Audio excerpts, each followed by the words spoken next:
Hollywood is built on illusion, on smoke and mirrors, on dreams spun into light. But sometimes, the illusion is too perfect, too potent, and it bleeds into reality, leaving behind a wound that festers for decades. For Elias Thorne, that wound began with a whisper, not a sound, but a pervasive sense of wrongness attached to a legend so old, it was almost dust. Elias was a film archivist, a man who navigated the decaying celluloid memories of a bygone era.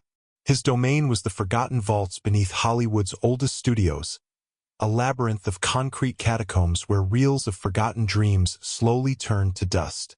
Among the whispered legends of the archive, one stood out, The Curse of the Eighth Reel. It spoke of the Obsidian Gaze, a silent film from 1928, directed by the enigmatic and notoriously reclusive Viktor Volkov. The legend claimed its final, eighth reel was never publicly screened, that Volkov himself destroyed it, burning every known copy. Why? No one knew. Just whispers of madness, of actors fleeing the set, of a crew driven to suicide. Elias, with his historian skepticism, dismissed it as industry folklore, a relic of a time when Hollywood thrived on manufactured scandal. Until he found it. In a sublevel designated anomaly, uncatalogued 1920s, nestled behind a collapsed shelf of brittle newsreels, lay a single, heavily rusted film canister. It bore no label, but Elias, guided by an intuition that felt less like thought and more like an electrical current, knew. This was it, the missing eighth reel. He brought it to his isolated, dust-choked lab. The air was thick and heavy, carrying the metallic scent of old, unstable chemicals and ozone. The canister itself was cold to the touch, possessing an unnatural chill despite the Californian heat outside. The process of opening it was excruciatingly slow, requiring specialized tools to carefully separate the welded layers of rust and metal. The seal finally broke with a faint, chilling hiss, as if the canister itself had been holding its breath for over 70 years. He threaded the film onto his antique, meticulously maintained moviola projector. The gears, polished brass and steel, whirred to life, casting a single pure beam of light onto the dusty screen. The footage was typical for Volkov. Expressionistic, chiaroscuro lighting, a heavy reliance on symbolic imagery. A woman, her face a mask of terror, reaching out to an unseen force. Then, the reel reached its absolute end, and the moviola jammed, freezing the moment. And there it was. Not a continuous scene, but a single, frozen image. A single, perfectly preserved celluloid frame. It depicted a face Elias had never seen before. It was human, yet profoundly, horrifically wrong. Its geometry defied understanding. Eyes that weren't quite aligned, a mouth that was a single, elongated fissure, skin that seemed to ripple and shift. It wasn't grotesque in the traditional sense. It was impossible. It was a face that the human eye simply could not process. Every neural pathway in Elias's brain screamed in protest, overwhelmed by the visual dissonance. The colors, though monochrome as the film was silent, seemed to violate the laws of light and shadow, suggesting hues his retina could not register. He felt a profound nausea, a wave of disorientation so powerful it buckled his knees. He stumbled back, the moviolous light burning into the frame. He threw up violently in a nearby sink, the biological rejection of the image complete and total. The image wasn't just a visual anomaly. It was a psycho-temporal weapon, and Elias had just looked at its trigger. The nausea passed, replaced by a dull ache behind Elias's eyes, a persistent pressure that felt like sand grating against his optic nerves. But something else lingered, a sense of profound emptiness where certain memories should have been. The name of his childhood pet, the exact date he got his archiving degree. Small, innocuous details, but undeniably gone. He tried to ignore it. He focused on the film, meticulously scanning the frame under a high-powered microscope. The impossible geometry of the face seemed to shift and reconfigure itself with every adjustment of the lens. It was not static. It was alive, seemingly composed of overlapping, impossible polygons that defied Euclidean space. The deeper he looked, the more the surrounding celluloid appeared to absorb the microscopic structure of the slide he was using, as if the film itself was chemically aggressive. The most disturbing discovery came when he analyzed the emulsion layer. The silver halide crystals, the light-sensitive component of the film, were not arranged randomly, as is normal. They were organized into an incredibly precise, fractal pattern that mirrored the geometry of the face. This was not a photographic image. It was a synthesized structure. The frame was actively rewriting itself with every viewing, absorbing a minute fragment of Elias's memories. And each absorbed memory made the image subtly clearer, more defined, more malevolent. He documented everything.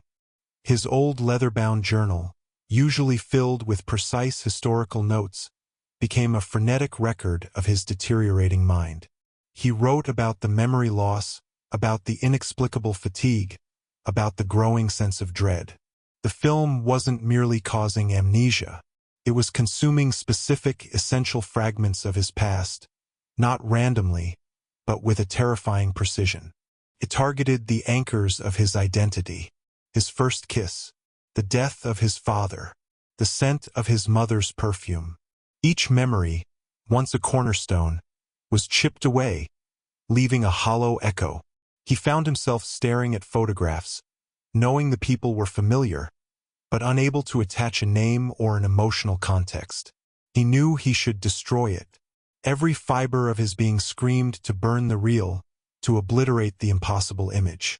But a growing, insidious curiosity held him hostage. The same compulsion that must have trapped Volkov and his crew. The urge to understand. He began to see patterns. The memories being consumed seemed to relate to acts of kindness, joy, or profound human connection. The frame was not just erasing.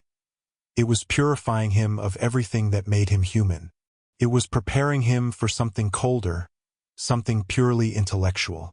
Driven to understand the origins of this madness, Elias risked a deeper dive into the restricted archives, searching for any file related to Viktor Volkov. He found Volkov's personal diary, a small, brittle book bound in decayed red leather. Volkov was not just a director. He was a disillusioned mathematician and a student of ancient, prohibited geometries. The diary detailed Volkov's belief that cinema, the art of sequential images, was the closest humanity could come to controlling time. He wrote, "The true horror is not death, but the imperfection of memory, the fleeting nature of the soul. I will create a vessel that can capture and perfect the human experience, freezing it forever in a single frame." Volkov believed that by exposing the human mind to a geometrically impossible image, a figure that exists only in 4 or more dimensions, the brain would attempt to process the data by sacrificing its own historical record. The exposed mind would become a blank slate, an empty canvas capable of holding the perfect truth. The Obsidian Gaze was not a film to be watched. It was a vessel to be fed. The 7 previous reels were mere setup, priming the audience's minds for the final, devastating 8th frame. The diary entries became increasingly manic. Volkov described the crew's descent into a silent, communal madness. The actors were walking, talking shadows, stripped of their pasts. Volkov, having viewed the frame hundreds of times, wrote his final entry with chilling clarity: "I am complete. I am an observer. I have no past, therefore I have no future. I am pure now.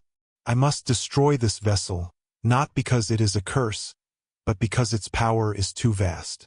It is hungry, and I can no longer feel the difference between my blood and the ink on this page." This knowledge terrified Elias more than his own memory loss. Volkov didn't commit suicide out of despair. He destroyed the reels to stop the entity from spreading. He created a psycho-temporal virus. The resistance intensified. The archive itself began to resist. The concrete walls of the subterranean corridor, usually still and silent, began to hum with a low, almost infrasonic vibration. The fluorescent lights, already erratic, now flickered violently, casting long, distorted shadows that seemed to stretch and recoil with a malevolent sentience. Dust, omnipresent in the archive, now moved, not with air currents, but with a deliberate, unsettling purpose, swirling around the moviola, settling into patterns that resembled the impossible geometry of the face on the film. The archive, built to preserve the past, was now fighting a weapon designed to annihilate it. Elias began to see Volkov's terrifying vision bleed into the other reels he possessed. The faces of famous actors from his other archival work seemed to subtly shift, their smiles becoming rictus grins, their eyes holding that same unreadable blankness as the face on Volkov's frame. His reality was becoming corrupted. One morning, he found his old leather-bound journal lying open.